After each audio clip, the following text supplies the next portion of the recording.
Well, back to losing. Hello, darkness, my old friend. You've come to talk with me again. Sens lose 4-1 to the New York Islanders. How are the young guys now? I finally did it! I scored again! Quit taking penalties! The Sens are gonna blow this game. Way to tie up the stick in front. Not. Well done. Just well done. You better believe we're gonna be having a penalty chat at the end of this one. What a time to be alive! What a long and brutal season that was. This team, man! Alright, yes, the Sens lost, but let's be honest for a minute. On the second night of a back-to-back against a red-hot New York Islanders team, the Sens could have and probably should have been beaten even worse than 4-1.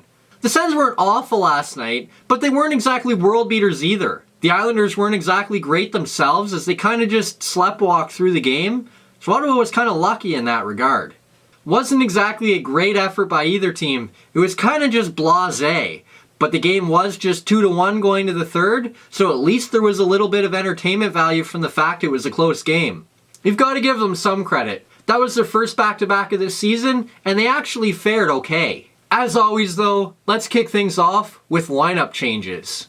With the Sens on the second half of a back-to-back, they made a trio of lineup changes, one at each position. In goal, despite playing well against the Rangers, Anders Nilsson drew out, and Craig Anderson drew in. On the blue line, Erik Brannstrom was a healthy scratch for the first time this season for the Sens as they look to ease his way into an everyday NHL player, and with him out of the lineup, Cody Golubeff drew in for his first game of the season. And up front, the Sens made one change as well, as Artem Anisimov was finally able to come back into the lineup, and to make room for him, Filip Chlapik was the healthy scratch. On the Islanders side of things, former Sen Derek Brassard was in the lineup and played his 800th career NHL game. Things didn't exactly end well for Brassard in Ottawa, and he was only there a year and a half, but that one full season he was in Ottawa, especially the playoff run, was just terrific. Congratulations to Brassard on 800 games. It's pretty impressive. For the Sens though, they weren't too impressed by Brassard and came out early and grabbed the first goal of the game. The Islanders get a power play barely 5 minutes in, and before it expires, the Sens take the lead. Pajot forces a turnover, Nemesnikov picks up the puck, he feeds it in front to Pajot, he rips one by Greiss, and it's 1-0 Ottawa. And for the third time in 2 days, Pajot! I said Pajot was going to have a career year, and he's well on his way. That's Ottawa's fourth shorthanded goal of the season and ties them for the league lead, and ironically enough, it also ties them for the number of power play goals they have this season. Unfortunately, that goal doesn't seem to give the Sens any momentum as the Islanders come back less than a minute later, tie the game, and completely change the complexion of the game. Devon Toews throws a shot on goal, it doesn't get through, Casey Zizekas whacks at it, he can't get his stick on the puck, the Sens have 3 guys there, none of them get it, Cal Clutterbuck skates in, roofs one over Anderson, and just like that, we're tied at 1. What a back-breaking goal. The Sens take an early lead on the road on the second night of a back-to-back against a red-hot hockey team. You manage the first few minutes after the goal, then you can kind of coast that out for a while, maybe add another one, and Bob's your uncle. Instead, not even a minute later, you find yourself tied again, and now, any chances you had at really kind of manipulating the game are gone.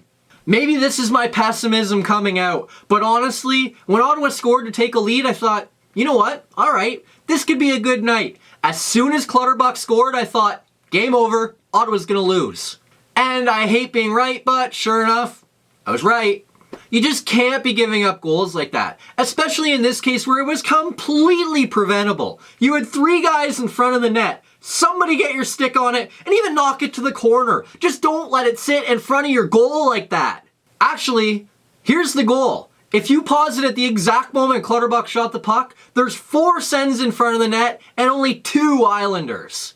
3 of them are completely engaged, and Tkachuk's kind of on the periphery. I can't blame Tkachuk too much for this, but the other 3, somebody's got to get their stick on the puck. They don't, and Cal Clutterbuck has his first goal in like 800 games. It's only like 35 regular season games, but it may as well be 800. Fortunately for the Sens, that was the only scoring in the period, and we head to the first intermission, tied at 1. And that was kind of a meh first period. There were 18 total shots, so not even one a minute. And it was just kind of like the whole game. It was just kind of meh. The Sens do a pretty good job of keeping the Islanders to the outside of the second period and limit them to just 13 shots. But late in the period, a Nemesnikov turnover gives the Islanders the lead. Nemesnikov turns the puck over, Bardreau races back the other way, he gets hooked up, and penalty shot. I guess in the NHL they don't do this, they do this, but same signal. Bardreau then moves in on the penalty shot, he fires the shot, Anderson gets his pad there, but only like half tries, hits his pad, goes between his legs, in the net, and it's 2-1 Islanders. Yeah, Nemesnikov can't turn the puck over, and yeah, it should have never got to a penalty shot, but this goal falls totally on the feet of Anderson. It was just a pathetic effort to make a save. He really didn't try at all, and now Ottawa's losing. As for Bardreau though, that's his first NHL goal, and congratulations to the guy, as he has a bit of a Scott Sabrin story. Bardreau is a New York kid who broke his neck in college, spent 6 seasons in the minors, finally gets called up to the NHL, and scores his first NHL goal on a penalty shot. As a Sens fan, it's kind of irritating to know that that happened against Ottawa. But on the flip side, what an incredible story and a great night for that young man. Thankfully for Ottawa, it doesn't get any worse from there, and we hit the second intermission with Ottawa down 2-1.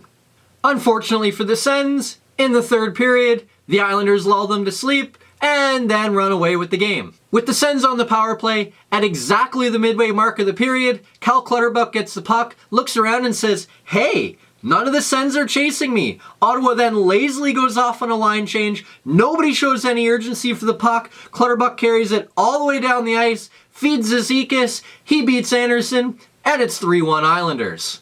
That was a great heads-up play by Clutterbuck. I mean, all he really needed to do was chip the puck down the ice. He looked around and said, "Hey, Ottawa's getting lazy on a change and nobody's chasing me. I can wheel it all the way down the ice and feed Zizekas." And that's exactly what he did. On the Ottawa side of things though, would somebody show some urgency please? Like even just a shred of urgency? And because scoring in bunches is apparently something the Sens love to give up, 40 seconds later, the Islanders score again and make it 4-1. Noah Dobson throws a shot on goal, Josh Bailey tips it in front, and it's 4-1. You know what?